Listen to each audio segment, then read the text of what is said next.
एक छोटे से गांव में रामू नाम का एक गरीब किसान रहता था। उसके पास न तो ज्यादा जमीन थी, न ही कोई आधुनिक औजार।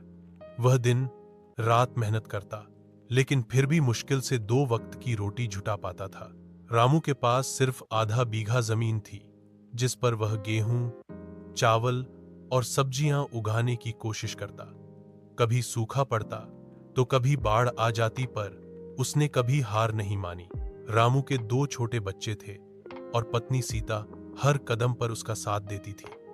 खेत में काम करना हो या घर संभालना, सीता हमेशा रामू का हौसला बढ़ाती। एक साल गांव में बहुत भयानक सूखा पड़ा। बाकी किसान शहर की ओर भागने लगे, लेकिन रामू ने ठान लिया कि वह अपने खेत को नहीं छोड़ेगा। उसने गांव के तालाब से पानी लाकर अपने खेतों को सींचा। दिन में मजदूरी की और रात को खेत में काम किया। धीरे धीरे उसकी मेहनत रंग लाई। फसल अच्छी हुई।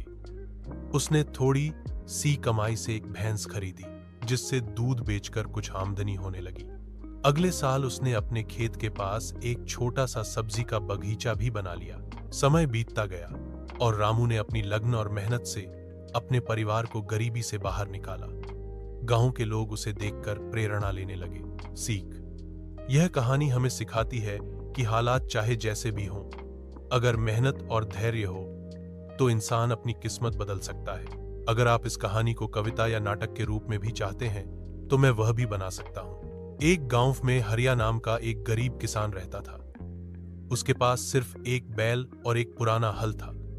वो रोज सुबह उठकर खेत में काम करता और जो थोड़ा बहुत पैदा होता उसी में गुजारा करता। एक दिन खेत जोतते हुए उसे जमीन में कुछ टकराया। उसने खोद कर देखा तो एक लोहे का पुराना बर